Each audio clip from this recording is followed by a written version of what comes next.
lowland area. Ma'am, dagiti nga ka po dyan may ang ngabinti. Ayan. Mga gapon na may siha. Kasan na data mabalin ba ditoy? Mabalin yung at itry. Itry yung medyo may sa sinulong yun lang. Itry yung kailan sa Diyabag Paganatatay. Dapat 2 cropping season nga matest mo.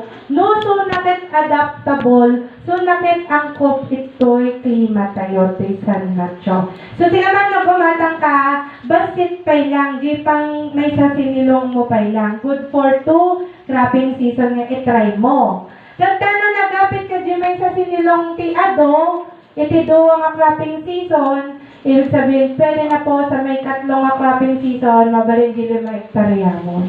Ibig sabihin po, siya po ay mabubuhay at magiging productive, magbibigay ng magandang ani kahit siya ay galing sa Nueva Ecija.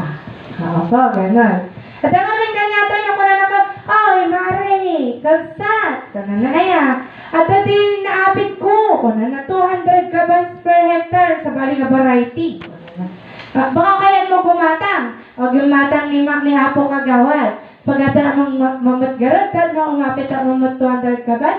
Kad natalino ni Kagawad, itry ko pa lang ate, duwa nga cropping season din may sa sinilong ko. Nalagitad sinapintas na ate. Mabalinak to nga ulit gumatang kanya mo. Parang naka.